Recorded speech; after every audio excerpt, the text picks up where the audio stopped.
All right, everyone, we have approached the hour of 10:03. So again, I want to say good morning. I am Adrian Buckner, Vice President of Grant and Community Engagement, as well as the Chief Diversity, Equity, and Inclusion Officer for York County Community Foundation. I'm excited to be able to host the first, well, at least my first 2022 grant making session. We have others that we'll be introducing throughout the presentation, but just wanted to say thank you all for taking the time out of your schedule to come learn a bit more about how our grant making process will be occurring for this new year. Next slide, please.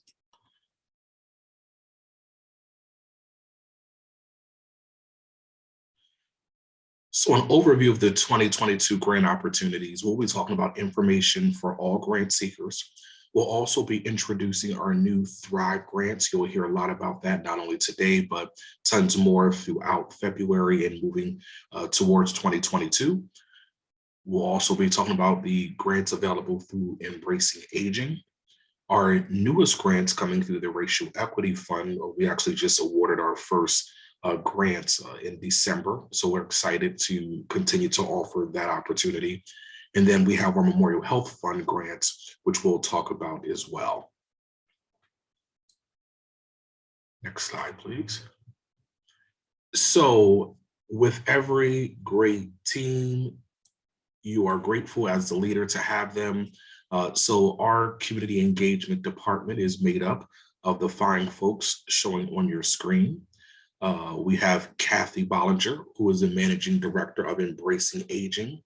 And we can also give a shout out to Kathy because she was just recently appointed the executive director of Trove Street. So congrats on that. We're excited of the work that Kathy's doing with Trove Street, and you'll be hearing more about that. We have Layla Boyce, who manages our grants and scholarships. She is the administrator, so she makes sure that dollars are going out the door when it comes to the scholarship grants, contracts are done, and then all kinds of other back office things. She is probably the one who you don't see the most, but definitely behind the scenes, Layla makes sure a lot of things are happening. And then Roth is our grants program associate, who you also see on the screen. Roth does a lot with helping to work with all the committees that do the funding, pulling information together. He's definitely, one of the go-to folks on the team, and we'll hear more about the specific roles and when to contact each person, depending on what your needs are in the grant making cycle. Go ahead, Roth. Okay, good morning, everyone. So first, I want to go over some information that is applicable to everybody. And on this slide, you will see our grantee eligibility. Grantee eligibility is limited mostly to 501c3s that provide services directly within York County. We do want to point out that grants are not provided for endowments, budget shortfalls, debt retirement association dues, secretary and religious programs, organizations with discriminatory employment or program practices, any form of direct financial assistance to individuals, or reimbursements for programs or items purchased before grant is awarded.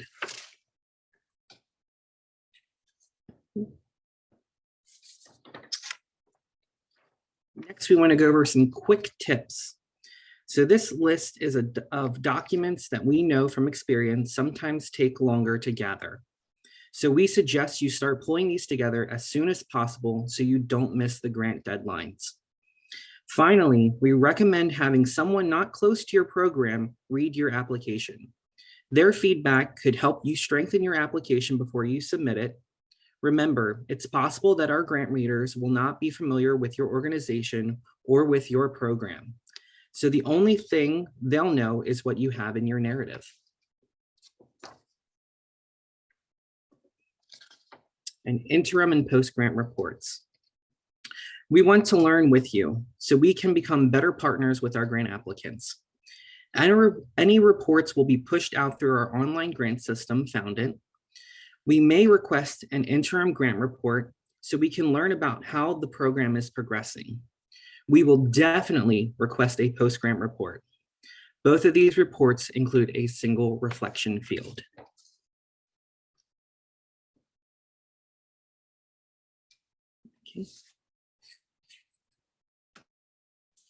So So we want to really give you some additional insight when it comes to the funds that we have.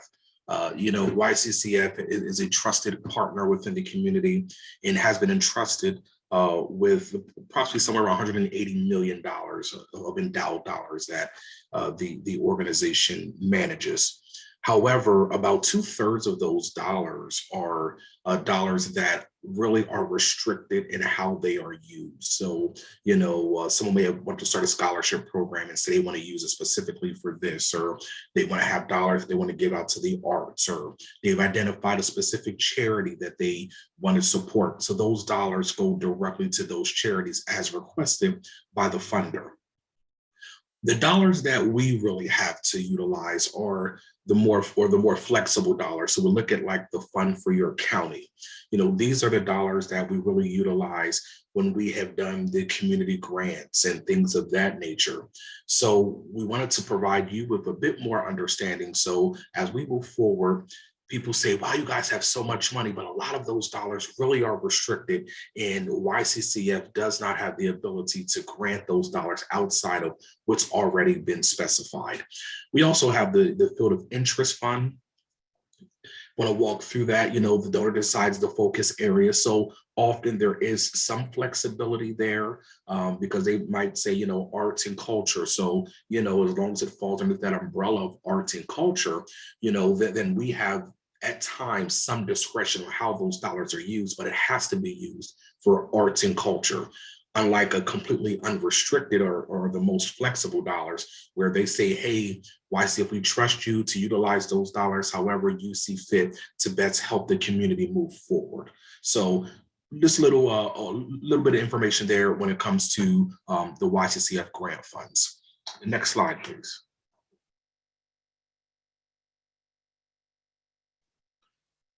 So as I mentioned, after having many conversations, meeting with community members, talking with donors, investors, stakeholders, YCCF has decided to start awarding what we're calling Thrive grants.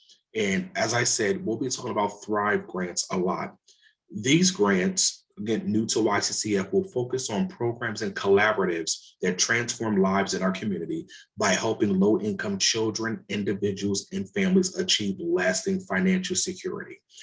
Over the next month, we'll really be talking about that lasting financial security. What does that look like? What are some of the key elements that are necessary to do that? And how do we work with collaboratives on one side so that we could support their efforts, but also support community-based organizations that are on the front line providing the services. The Thrive grants, as I said, you heard about the community grants that we typically award, the $6,000 community grants or, the larger grants. You'll really hear that as it relates to those dollars that are awarded from the fund for your county. Those will all be Thrive grants. So again, it's a lot of information we'll be kicking out. We'll have an FAQ sheet that really walks you through what is this new kind of grant? How can I apply for it? What is the criteria? But really just on an introduction into the Thrive grants. These grants are awarded to organizations or collaboratives that are going to support our new strategic direction in creating new programs, or it could be expansion of existing programs, even for planning and research. The key is these dollars are utilized to help low-income children, individuals, and family achieve that lasting financial security. Next slide, please.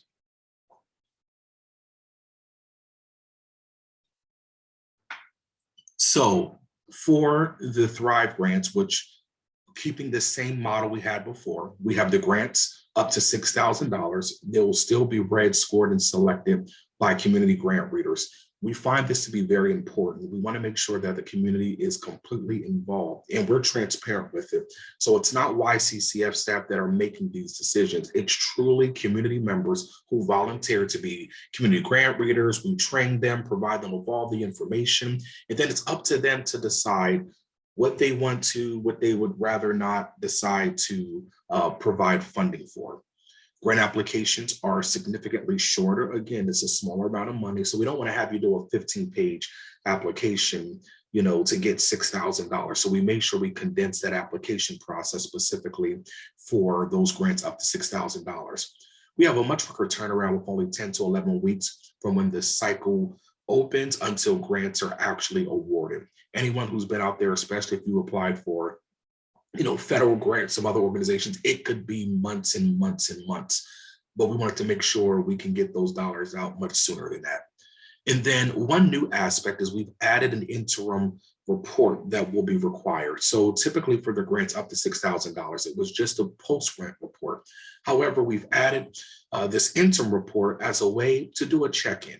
We want you to really see us as not just a funder, but a community partner. In doing so, we would like to check in, see how your spending's going, see if you're having issues spending the dollars, and really ask the question, how can we best help you to continue the work that you're doing? So any new applicant that gets awarded dollars the first time, you are guaranteed that we're going to reach out to you to have the conversation. Again, this is not to in any way trying to stop you from being free with your dollars. We want you to do that, but we also want to be there to help you out so that you're successful. It's sometimes a bit more difficult to go to your funder and say, hey, I'm having problems spending my money. No worries, we'll come to you and work with you and help you through the process. Next slide, please.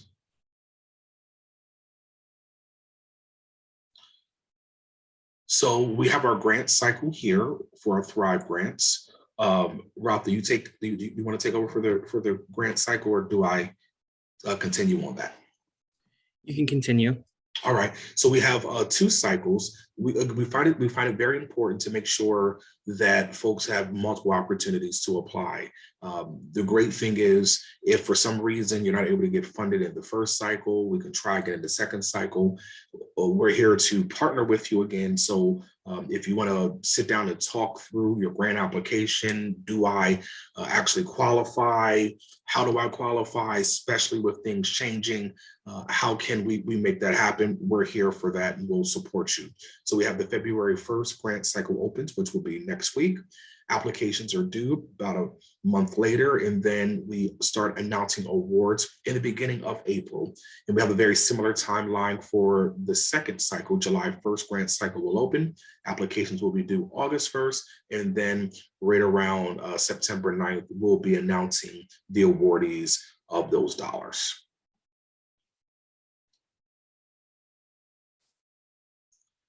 So we talked about those grants under $6,000. Now we talk about those grants over $6,000. Again, utilizing the same kind of process with the Thrive grants. These grants will be read, scored, and selected and reviewed on a quarterly basis by YCCF's distribution committee. Again, this is not a change in process, change in name and how we're referring to the grant, but it's not a change in process. Distribution committee will still be involved in that. And for these larger grants, we ask that you contact me. Let's really talk through it. There's a code I believe you need, excuse me, in order to get in there to access the application for the larger grants. So let's plan to talk. Let's plan early so that you can meet deadlines and things of that nature. So I'm here, as I said before, to partner with you and help you to be successful.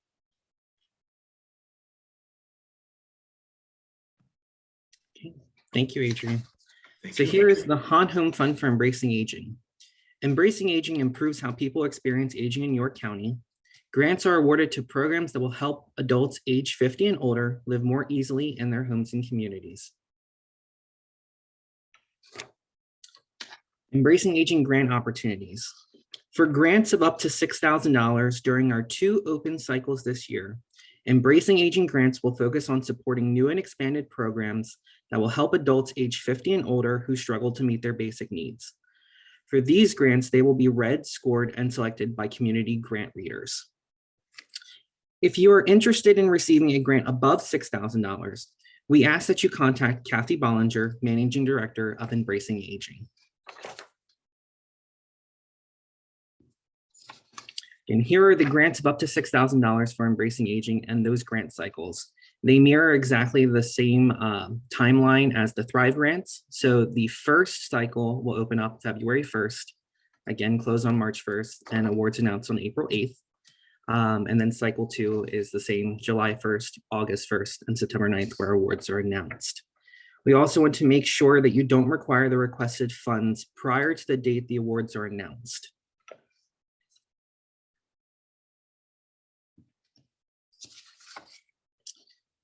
You heard us use this term, community grant readers.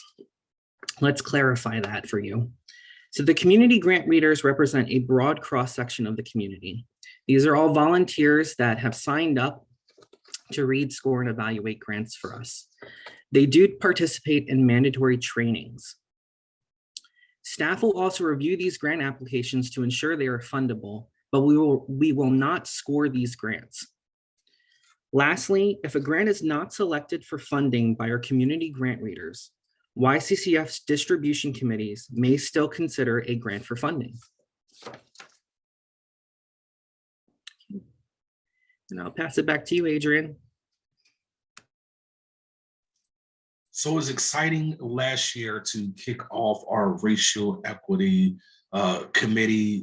They really came together with the purpose of helping to fund various activities that really promote that equity within Black and Brown communities. The Racial Equity Fund will offer grants up to $10,000, and right now they may be considering larger requests. So there's more to come on that. There is a committee meeting coming up next month to confirm if that will be the direction. But right now, as it stands, they offer grants up to $10,000, each for projects that seek to address equity gaps for communities of color in the following areas, as it relates to education and job readiness, criminal justice system, community leadership and development, income and wealth creation, racial and cultural education, as well as health and wellness. Some of the things that will not be funded.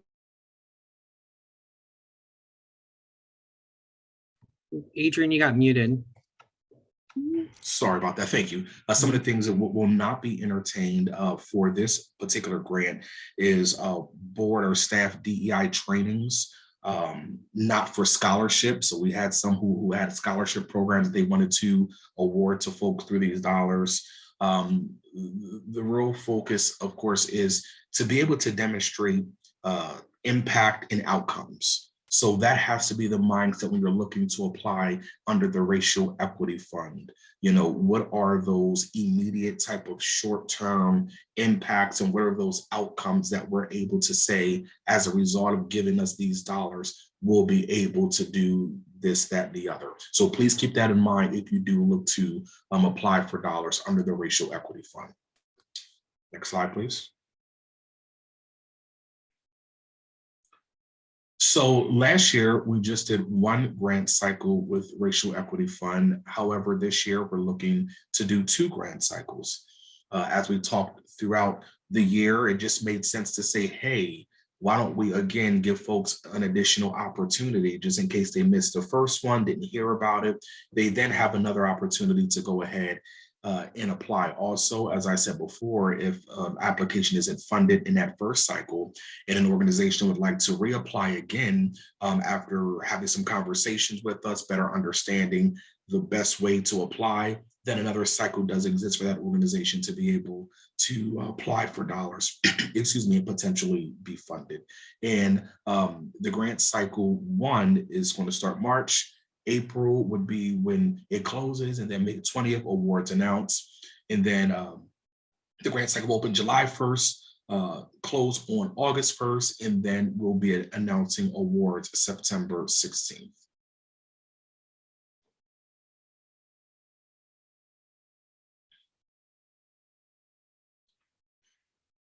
And then we have our Memorial Health Fund. The purpose for these dollars is to improve the complete physical, mental, and social well-being of the residents of York, PA. The Memorial Health Fund is supported, is a supporting organization of York County Community Foundation. Its board has the final say about all grant-making decisions. It works and it is supported by YCCF staff. Its grant-making is staffed by myself as well as Roth. We provide all the technical support to them. So again, they have a heavy focus in issues related to health. So if you have any kind of health initiatives or ideas or things that you think might fall under Memorial Health Fund, please feel free to set up some time with Roth and I. We're more than willing to talk to you about your application or at least your idea, the things you're trying to do, and then provide you with some counsel at that point as far as if it is a good fit for the Memorial Health Fund. Next slide, please.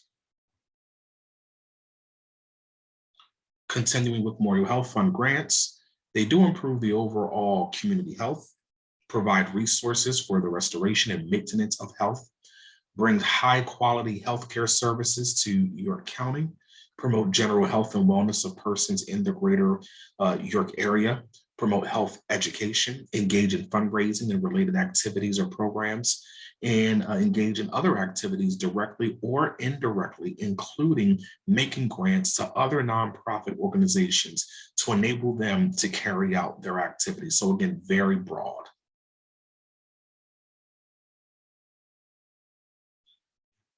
So like our other programs, Memorial Health Fund operated on one grant cycle, and through some conversations, it's been decided that they too will have 2 grant cycles. So applications will start March 1st, close on April 1st, resubmission due April 14th. So that resubmission, once the application closes, internally staff will review it.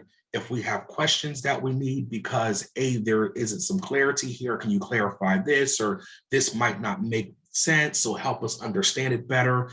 That process then happens over that 2-week period. And honestly, that's the process that benefits you as the grantee. It's giving you that opportunity to say, I might not have been clear here. I meant this, I meant that. How can we figure that out? And then provide that information to the board of Memorial Health so they can make a good, solid decision. And then we have that same process in the second cycle, August 2nd, when the application opens, the 9th of September, it closes. Again, we allow that time for resubmissions, and then we announce the awards the end of October.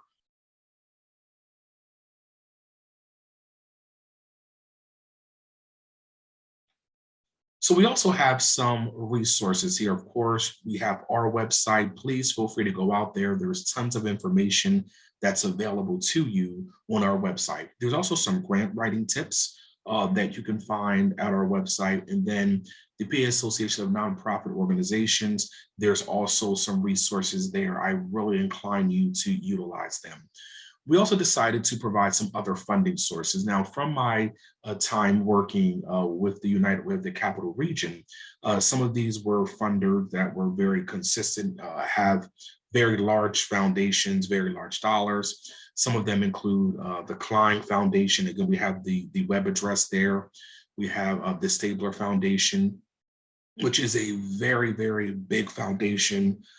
Stabler Foundation, gives away somewhere in the neighborhood of over $20 million in grants every year. So there's definitely possibilities. We have the McCormick Foundation. Rite Aid Foundation is another one that gives away, very sizable gifts. We have Warheim Foundation, Powder Mill Foundation. Again, there are a ton of them. We just want to provide you with some. Part of the reasoning is we do understand that with this shift in our focus, there may be some individuals that have historically been able to get funding through YCCF, but you might not be able to moving forward under our discretionary dollars with the Thrive grants simply because of the change in its focus. It's very specific.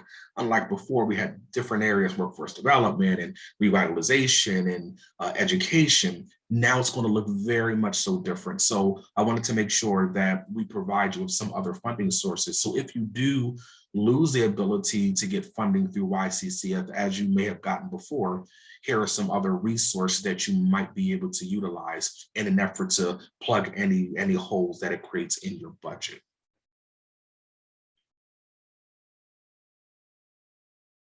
And then we want to, of course, talk about who do you contact for what. So about grants under $6,000 from the Fund for York County, or if you're applying for a field of interest, you want to contact Roth.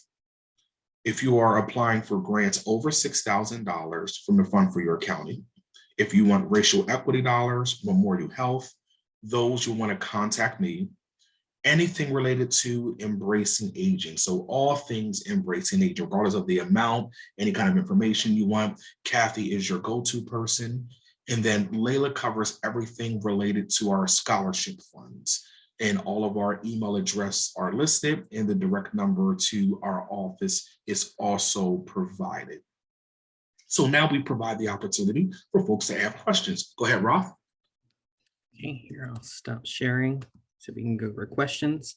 Can racial equity funds be used for scholarships to expand access to existing programs, specifically for BIPOC community in York? Yes, so the way that the committee has decided to move forward is they do not want to utilize the dollars to provide scholarships, in part because it really, you really have a hard time showing the impact of that scholarship. So you give a scholarship to a person and they go away to school, for instance. I believe some organization wanted to do that. But then how are we able to see the immediate impact or outcome of those dollars? So as it stands, the committee has made a decision to say they will not be providing dollars that are related to scholarship programs. Okay, thank you. And our next question is, if we have a current Memorial Health grant, are we able to apply in round one this spring for another project? So just to get more clarification, you got a grant perhaps last year, and you want to apply again the next year. Yeah, let's have that conversation. You know, if you are spending down those dollars, you need additional dollars to continue the work. I think it's worthwhile for us to connect and have that conversation and talk about what you're looking to do with additional dollars. Is it expansion? Are you looking to try to potentially do multi-year funding? So I think that's worthwhile conversation that we can talk and see where we land on that.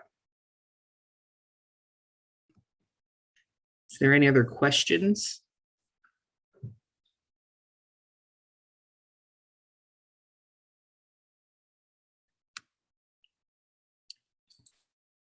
I don't see any more coming in. Okay. Oh, right here. How do you find out what focus areas are? Are we talking about field of interest, or are we talking about Thrive grants? If you could be a bit more specific with your question. We had another question. Oh, they said yes, field of interest. So for field of interest funds, we ask you to reach out or contact me. We also have a page on our website about our field of interest funds that kind of give a little bit more information about the funds and the specific designations that those funds have. So as always, please contact me and we can see about different opportunities underneath those funds. We have another question of, can a new small organization apply for these grants? That is music to my ears, and that is an absolute yes. We are encouraging new grassroots organizations to apply. And I encourage you to reach out to me so I can help you along the way. I'm going to beat it till it's a dead horse. You know, look at us as your community partner. And I'm here to try to help you get funded. The purpose of the dollars we have is to get the dollars out into the community. We don't want to have carryover dollars of huge amounts. We don't ever want to say no to anyone, but at the same time, we have to be responsible with donor dollars. So that's the balance. But you are absolutely more than welcome to apply in any way I can help. If you want to sit down and talk, we can set up something via Zoom or Teams or however, and have those conversations. So yes, yes, yes.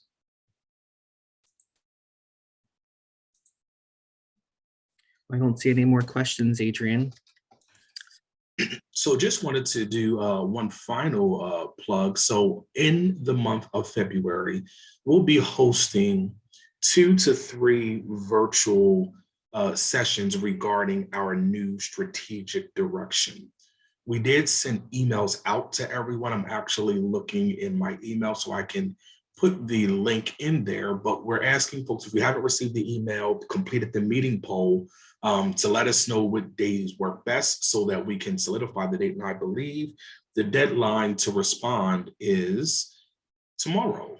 So I'm about to drop that link in the chat. If you have not yet completed the meeting poll, please do so.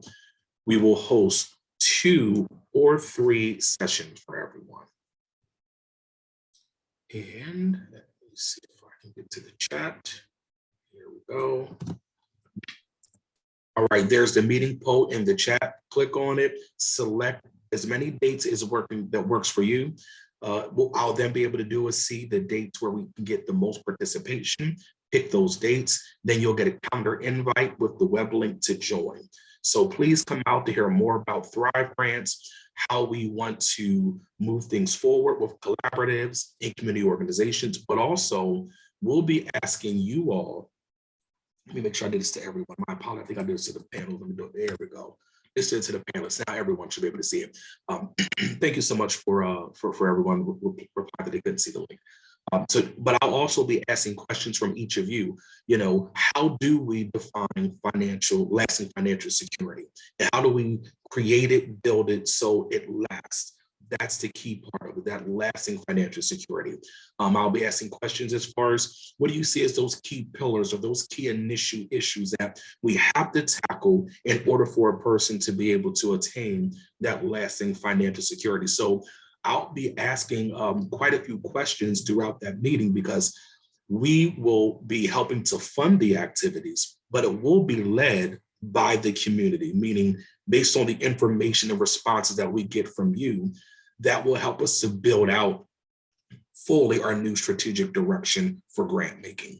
So again, please apply. I'm looking forward to seeing my emails blow up because I get a notification every time someone has completed it. I already see they're already coming in. So, all right, I see about 5 or 6 people have already registered and completed the meeting poll. So continue to do that. And I look forward to meeting you, hopefully in person sooner rather than later. Just want to give a big thank you for all of the work that you all do throughout the community. York is better because of you. So keep up the great work. We're here for you. We're just an email, telephone call, Zoom link, or Teams meeting away from being able to take whatever we need to do to the next level. So again, thank you so much. Any other closing remarks, Roth? One last thing, this is recorded and the slide deck will be made available on our website following this presentation. So you can always go back and look over this again if you think there is anything that you missed the first time. But thank you everyone for coming and thank you for spending your time with us. We look forward to all the programs that you are going to host in 2022 and beyond. So I look forward to talking to everyone again and thank you for coming. Have a great day, everyone.